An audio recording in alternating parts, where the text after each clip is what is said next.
Merry Christmas, everybody! And if you don't celebrate Christmas, well, Happy Hanukkah, Kwanzaa, or any other holiday that you celebrate. And if you don't celebrate anything and you don't want people to celebrate anything, something is seriously fucking wrong with you.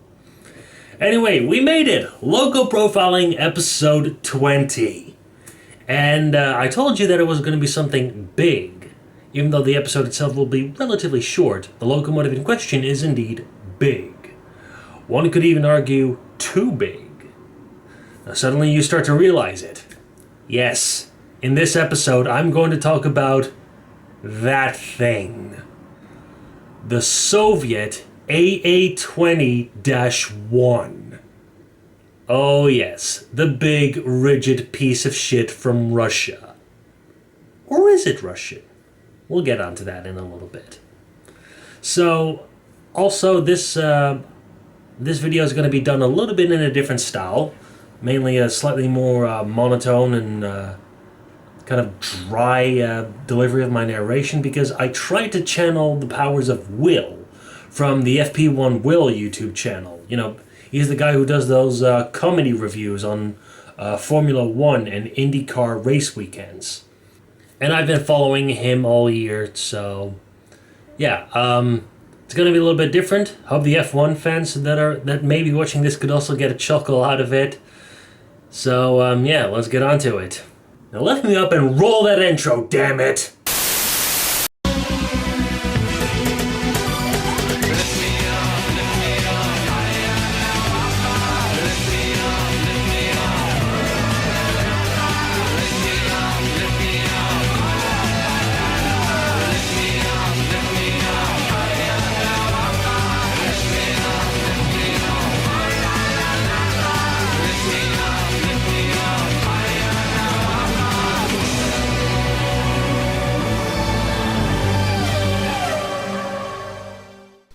So, the AA20-1.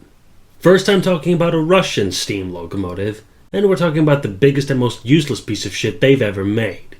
So, where the fuck did the engine come from? And where did its designation come from? Well, in the 1920s, a bunch of Soviet technical engineers working for the railroads were taking a trip to the United States, during which they saw the 9000 class steam locomotives of the Union Pacific Railroad. A unique breed of engines with an equally unique 412-2 wheel arrangement. So naturally at least one of these Soviet men had the sick idea that it could get bigger if he pulled on it. The AA was a reference to Soviet politician Andrei Andreev, who sponsored this thing's construction. The number 20 hit it at the axle loading of 20 metric tons. And the -1, or -1, whatever, marked this as the first locomotive of the AA20 design to be built, which was still one locomotive too many. And because I don't like the idea of constantly calling the engine the AA20 or the AA20-1, I'm going to do what Train of Thought did and refer to this thing by its new, albeit unofficial nickname, Igor. The locomotive was built in 1934, and funnily enough, it wasn't built in Russia. Construction was initially started at the Krupp Company in Essen in Germany, and finished at the Voroshilovgrad Locomotive Factory in Lugansk, which is in Ukraine. Remember those 9000 class engines with their 412-2 wheel arrangement? Igor went a bit bigger with a 414-4 wheel arrangement, which isn't code language for Norris Alonso Norris, but literally, like I just said, the locomotive's wheel arrangement. So you got 4 leading wheels up front to keep the engine on track and guide it around curves, 14 driving wheels which provide speed and pulling power, and were all coupled together, and 4 trailing wheels underneath this boxier back section of the boiler known as the firebox, where the fuel was burned, regardless if the fuel in question is coal, wood, oil, dust, or Matt Gallagher's hopes and dreams of seeing Charles Leclerc become an F1 world champion with Ferrari. Can you stop laughing? Why is this real? My usual audience will probably like some stats for the tractive effort as well, so this being a European engine, if we can consider Soviet Russia a European country to begin with, the related geometry is given in metric units first, then imperial, just like the German 50 locomotive I talked about in the previous video. 17 bar of boiler pressure, or 246.6 psi. A pair of 740 by 810mm cylinders, or 29.13 by 31.89 inches. and 1600mm diameter driving wheels, or 63 inches.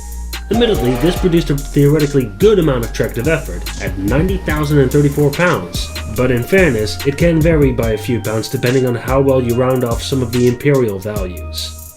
As impressive as the wheel arrangement and power output are, they can't stop Igor from being an objective failure, with the number of driving wheels being the core problem.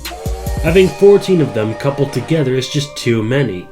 If you want that many driving wheels, you need to make the locomotive articulated. One set of 6 driving wheels, another set of 8 driving wheels. When it comes to rigid frame steam locomotives where all the driving wheels are coupled together, 12 is your absolute maximum. And obviously having 14 driving wheels also means having 7 driving axles. And so, moving from front to back while explaining a few technical things, I'll refer to the driving axles by the names of F1 drivers who used numbers 1 through 7 in the past 10 years or so. So we have Max Verstappen, Stoffel van Dorn, Daniel Ricciardo, Lando Norris, Sebastian Vettel, Nico Rosberg, and Kimi Räikkönen. So, what technical features did the axles have to try and get this thing around curves? Well, for a start, Verstappen, Van Dorn, and Räikkönen were fitted with so-called lateral motion devices, allowing them to slide a little bit from side to side. Rosberg, however, was fixed in place, so in other words, the number 6 axle was just static. It didn't move, apart from the obvious rotation. Perhaps the most interesting talk is regarding Ricciardo, Norris, and Vettel, who were also fixed in place, but they were blind. No, this wasn't meant as a jab at the real guys for having very limited to no eyesight, but rather the 3 driving axles in the middle of this thing were fitted with blind wheels, which didn't have these inner lips known as flanges to keep them on the track. Also, a little bit of a side tangent for the F1 fans out there who didn't find this funny at all. At least be happy that I had numbers 2 and 6 represented with Van Dorn and Rosberg, as opposed to their more recent bearers, which were the North American Williams rejects, Logan Sargent and Nicholas Latifi. Anyway, going back to the technical info that I was giving, lateral motion devices and blind wheels are 2 different tactics to get a locomotive with a long wheelbase around a curve. So obviously for Igor, where both of these tactics were tried out, they were of no fucking use whatsoever. And then there were other problems. Igor might have had a fairly modest length of 110 feet, roughly the same length as most Northerns, steam locomotives usually in the United States, with a 4/8-4 wheel arrangement. But thanks to the idiotic length and stiff wheelbase of the locomotive itself, Igor wasn't able to go through points and switches, nor could it fit on any turntables, and it had a lovely tendency to derail, even pushing the track outwards. Weight also played a huge part, as despite the previously mentioned axle loading of 20 metric tons, the locomotive and tender together weighed in at nearly 333 metric tons, making it far too heavy and giving the engine the previously mentioned epic superpower of bending the track itself outwards. The pulling power was also too much for the time, having a lovely tendency to break the couplers that were used in Russia at that time. And despite having an absolutely dummy thick boiler and firebox, they couldn't produce enough steam to have the locomotive run at full power for very long. Igor only had a revenue career of 1 year before making a publicity run to Russia's capital city, Moscow, in 1935, and then sat in storage until 1960 when the damn thing was finally cut up for scrap and put out of its fucking misery. Not unlike the mechanics at the Williams F1 team this year after how many crashed cars they had to rebuild now that I think about it. And one final bit of technical info. Despite my Gmod model being modified with extra thick driving wheels to allow Igor to run on standard gauge track, set at 4 feet and 8.5 inches, the real locomotive wasn't built to that gauge. It was built to the Russian broad gauge of 5 feet. So even if you were dumb enough to try and run this thing in the US or the UK or the rest of mainland Europe or anywhere else where they used standard gauge back in the day, it wouldn't fit on the track because the Russians rejected standard gauge.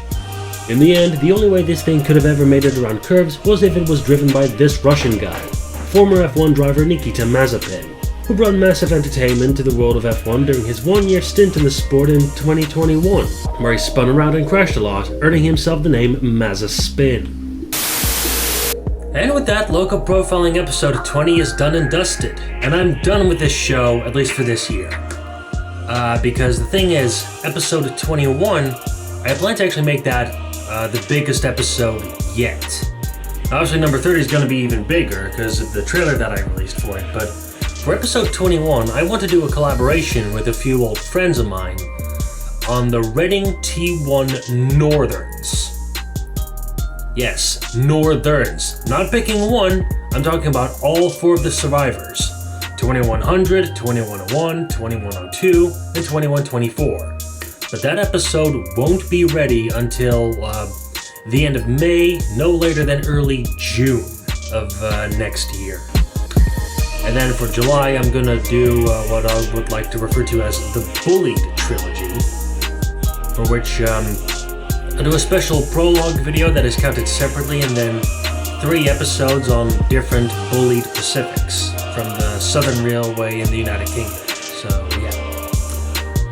And then I'll just see whatever comes up, and we'll keep on trucking until we reach episode 30, which is going to be that, like, an even bigger episode on those 6 German locomotives. Well, you saw 7 of them in the trailer, but spoiler alert, one of them didn't survive. So yeah, the 6 SSN locomotives for episode 30, which needs to be completely finished and uploaded no later than January 30th of 2026 for the SSN's 50th anniversary. So yeah. So that's it. Again, if you celebrate any holidays around this time of the year, happy holidays. And if you don't, well, just have a good day, I suppose. And just have a safe, happy new year. Unless you're one of those idiots who likes to play around with fireworks, in which case, I hope you lose all of your fingers. See you next year.